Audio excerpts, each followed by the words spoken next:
The White House press briefing room was buzzing with reporters, their fingers poised over keyboards, ready to capture the latest updates from Press Secretary Karoline Leavitt. The bright lights illuminated the room as the cameras rolled, their red lights blinking in unison. It was just another day in Washington, D.C., where policy questions dominated the airwaves and political debates fueled headlines. Standing confidently behind the podium, Karoline scanned the room, ready for the next question.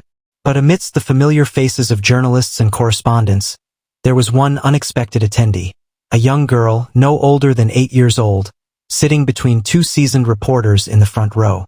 She clutched a small stuffed bunny, her wide, innocent eyes filled with curiosity. Karoline smiled, intrigued. "And who might you be?" she asked warmly. The girl hesitated, then stood up on her tiptoes to reach the microphone. "Hi, my name is Lily Parker, and I'm from Houston, Texas," she said in a small but determined voice. The room chuckled softly. It was a rare moment of innocence in a place so often dominated by political tension. Even Karoline felt a refreshing sense of warmth spread through her chest. "Well, Lily, it's an honor to have you here today," Karoline said. "Do you have a question for me?" Lily nodded, glancing down as if gathering courage. Then, with childlike sincerity, she asked, "I just wanted to know, why do you always wear that pretty gold cross around your neck?" For a moment, the room fell completely silent.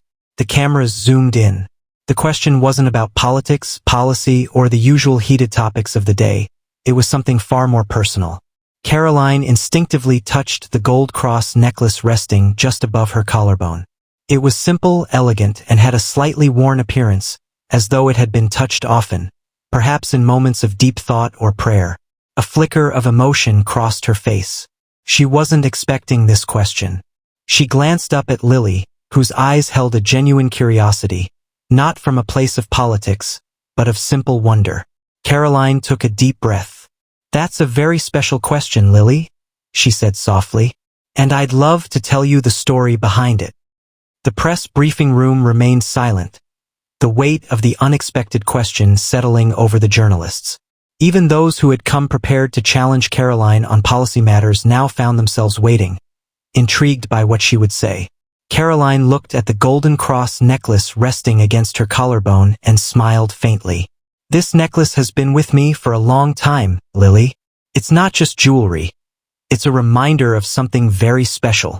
She paused for a moment, gathering her thoughts before continuing. "This cross belonged to my grandmother, Margaret Leavitt. She was one of the strongest women I have ever known. She lived through some of the toughest times in our country and always carried her faith with her, no matter how hard things got." Lily's eyes widened. "Was she like you?" Karoline chuckled softly. "She was much braver than me. She grew up in a small town in New Hampshire during the Great Depression. Life wasn't easy back then. She didn't have much, her family struggled to put food on the table. But my grandmother always believed that even in the hardest times, faith would guide her through." Lily nodded slowly, absorbing every word. The room remained eerily quiet. Even the most seasoned journalists, accustomed to grilling press secretaries, now sat still, captivated by the personal story unfolding before them. Karoline gently touched the cross again. "She told me that when she was a little girl, she had to walk 2 miles to church every Sunday, no matter the weather. And do you know what she said, Lily?" Lily shook her head, hanging on to every word. Karoline smiled. "She said that no matter how cold the winters got or how heavy the rain fell, she never felt alone, because God was always walking beside her." A few reporters exchanged glances, the moment unexpectedly touching something deeper than just a simple press briefing. Karoline's voice softened. When she turned 18, she saved up enough money from working odd jobs to buy this cross. She said it was the first thing she had ever owned that truly meant something to her. "And when I was 18, she gave it to me." Lily's eyes widened. "Just like she bought it when she was 18? Karoline nodded. "Exactly. She told me, this cross is a reminder that no matter what happens, you are never alone. And I've worn it every day since." Lily stared at the cross, as if seeing it in a new light. The room remained still, the weight of the story lingering in the air. Even some of the reporters, usually skeptical and hardened by years in Washington, found themselves moved. And then, in the softest voice, Lily whispered, "That's beautiful." Karoline smiled warmly at Lily's words. But as she looked down at the golden cross, a deeper emotion flickered in her eyes, one that hinted at a memory far more personal. She took a steadying breath before continuing. "You see, Lily, this cross has always been with me, even in the hardest times. And one of those times happened when I was about your age." Lily's eyebrows lifted with curiosity. The room remained silent. Every journalist, cameraman, and official in the White House briefing room waiting for her next words. Karoline's voice softened. "When I was 8 years old, I was in a really bad car accident with my parents. We were driving home from church one Sunday, and out of nowhere, another car ran a red light and crashed into us. A few people in the audience inhaled sharply. Even some of the more cynical journalists seemed unexpectedly drawn into the story. I don't remember much about the accident itself," Karoline continued, her voice calm but tinged with emotion. "But I remember waking up in the hospital, feeling scared, confused, and completely alone." Lily's small hands tightened around her stuffed bunny. "What happened to your parents?" she asked, her voice barely above a whisper. Karoline swallowed, the memory still raw despite the years that had passed. "My dad was injured, but he was okay. My mom, she was hurt worse. She had to stay in the hospital for a long time." Lily's eyes shimmered with sympathy. Karoline managed a small smile. "I remember lying in that hospital bed, feeling so scared. But then, my grandma walked in." A soft murmur passed through the room. "She sat by my side, took my hand, and placed this cross around my neck. And do you know what she told me?"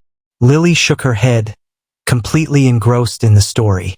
Karoline's eyes glistened as she repeated her grandmother's words.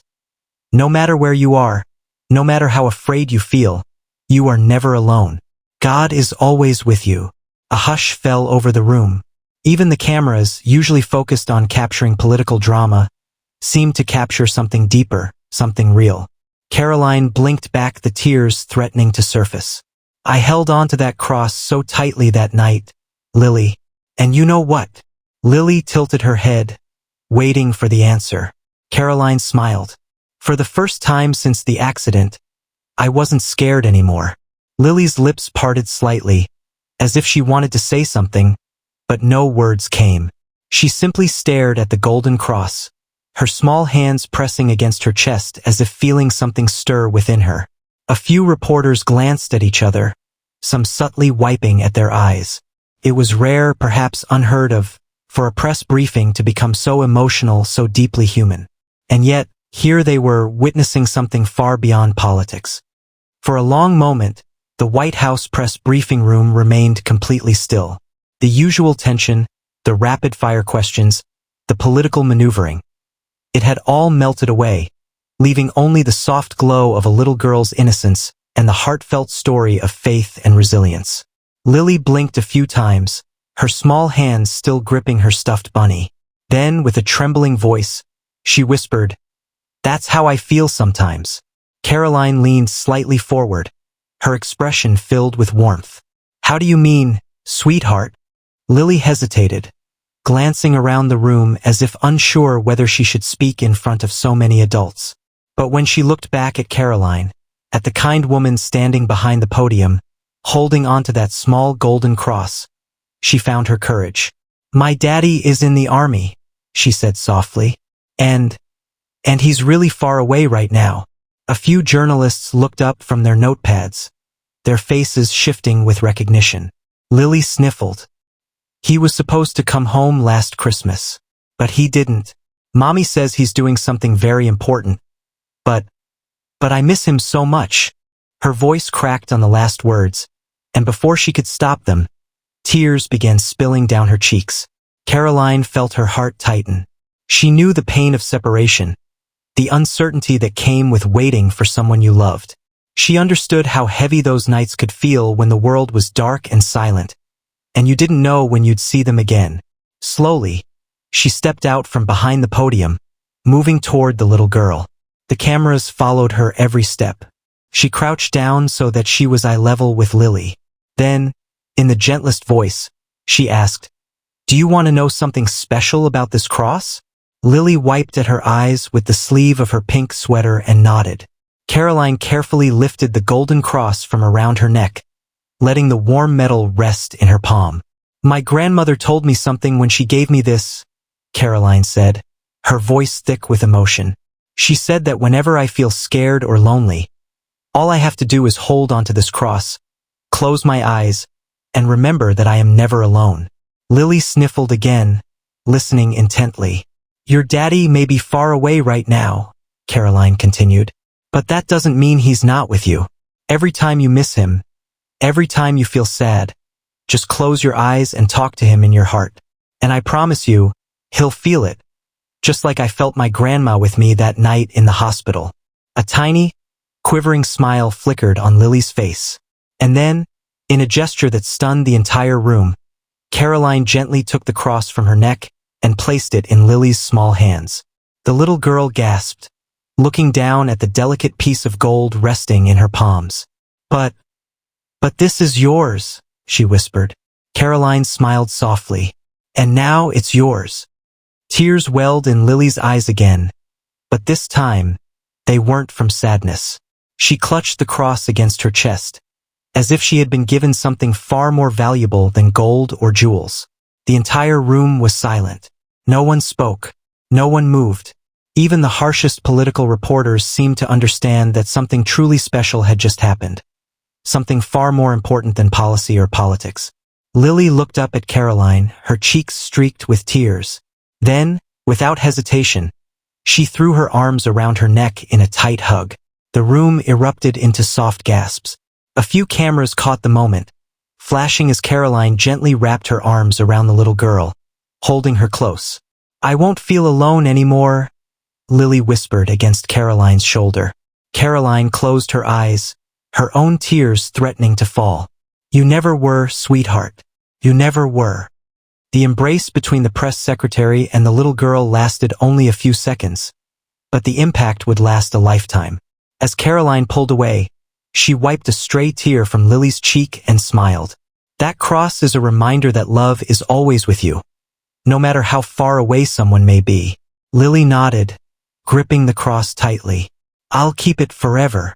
Karoline stood up, walking back to the podium, but the entire room felt different now. The atmosphere had shifted. What had begun as a routine press briefing had transformed into something profoundly human, something deeply touching. A reporter from the Washington Post cleared his throat, breaking the silence. "Ms. Leavitt, that was incredible." Another journalist from Fox News nodded, uncharacteristically moved. "I don't think I've ever seen anything like this in a press briefing before." Karoline smiled, adjusting the microphone. "Well, sometimes the most important stories aren't the ones in our headlines. They're the ones in our hearts." The room remained quiet for a moment longer. Then, slowly, the reporters began clapping, something unheard of in the high-stakes world of political press conferences. Even members of the administration standing at the back of the room joined in, touched by what they had just witnessed. Little Lily, still holding on to her stuffed bunny with one arm and the golden cross with the other, turned to her mother, who had been standing off to the side, wiping away tears. "Mommy," she whispered, "I think Daddy is going to feel this all the way from where he is." Her mother smiled, kissing the top of her daughter's head. "I think so too, sweetheart." The briefing ended, but the story didn't. The moment between Karoline and Lily went viral within hours. Clips of the press secretary's emotional exchange flooded social media, and news anchors across the country replayed the touching scene over and over again. For once, Americans weren't arguing about politics or policies. For once, they were simply reminded of faith, kindness, and the power of human connection. And as little Lily went to bed that night, clutching the golden cross against her heart, she knew that no matter how far away her daddy was, she would never feel alone again.